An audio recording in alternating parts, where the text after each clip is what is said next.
Olha, se você já tem o seu julgamento formado, a sua opinião formada sobre os vazamentos da The Intercept Brasil, então não assista esse vídeo.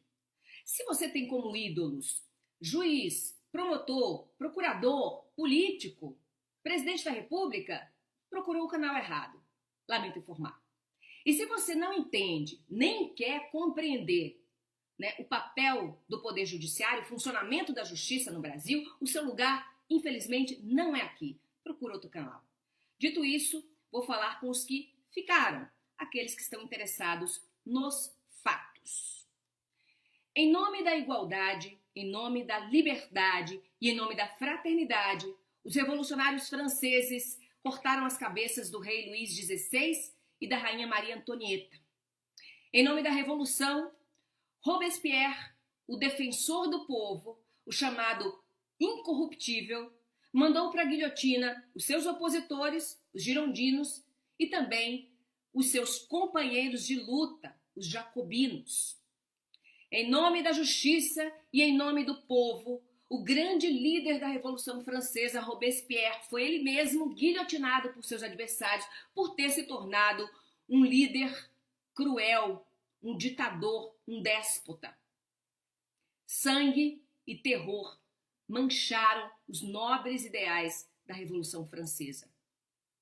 Ambição política e revanchismo hoje mancham a até então imaculada imagem da Operação Lava Jato. É que as mensagens trocadas entre o então juiz Sérgio Moro e o procurador Deltan Dallagnol, se comprovada a autenticidade, a veracidade desses diálogos, e tudo indica que eles são verossímeis, essas mensagens, elas são um verdadeiro ataque ao Estado democrático de direito. Essas mensagens, elas provam o quanto nós estávamos enganados quanto às boas intenções, tanto do juiz quanto do procurador.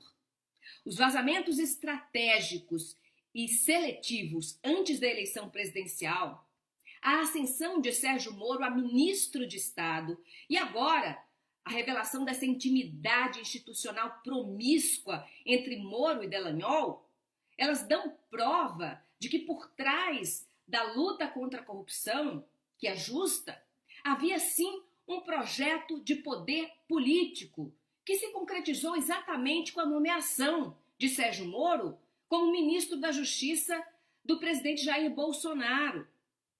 Sim, a relação entre juiz e promotor foi promíscua, pelo que a gente pôde ler do que foi apresentado pela The Intercept Brasil. E não adianta culpar a imprensa pelos vazamentos. Não adianta querer agora achacar os jornalistas para que eles revelem a fonte. A nós, jornalistas, é resguardado o sigilo da fonte.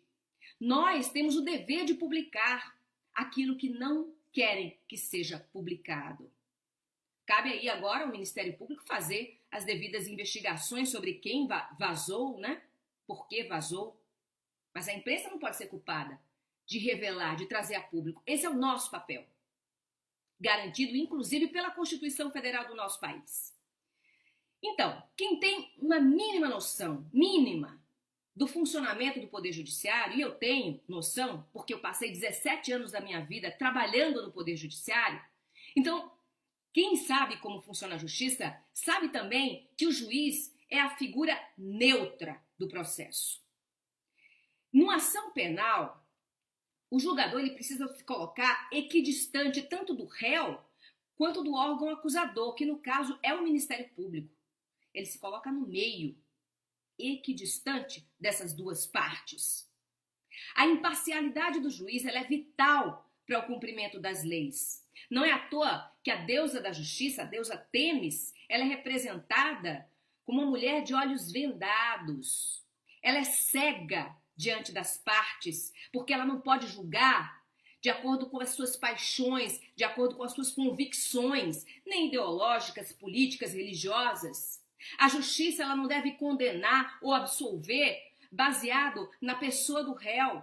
Por isso a balança que ela carrega na mão, que a deusa da justiça carrega em uma das mãos, a balança ela está harmônica. Ninguém tem um peso maior ou menor para a justiça. somos iguais perante a lei.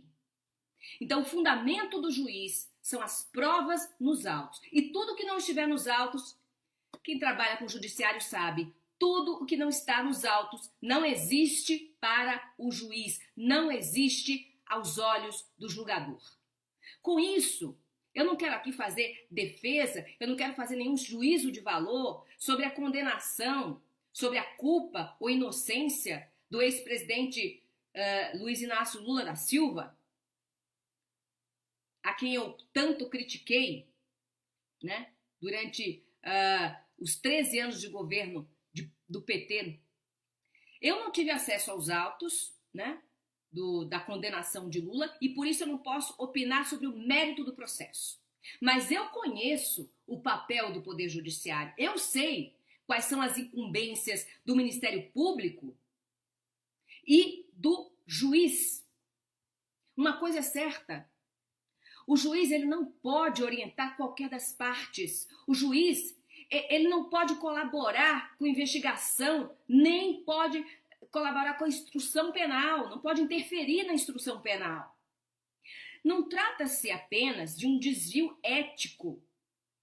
Trata-se sim de um vício processual que pode tornar nulos a investigação criminal, o processo judicial e a própria sentença condenatória. Vejam só que prejuízo para a sociedade e para a justiça. No afã de se fazer justiça, não é facultado ao juiz, não é permitido ao juiz ou ao promotor infringir as leis. Pelo contrário, o juiz ele é escravo da lei, está acorrentado às leis. Não pode julgar a revelia das leis. Se admitirmos que vale tudo para combater a corrupção e o crime, então teremos que aceitar também que as leis não valem nada e não valem para ninguém.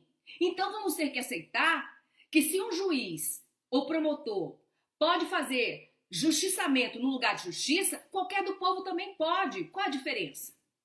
Aí nós voltaríamos ao estado de natureza de Thomas Hobbes. O mundo sem limites, o povo sem leis, a guerra de todos contra todos. É isso que queremos? Essa história de um olho por outro olho, todo mundo sabe como termina.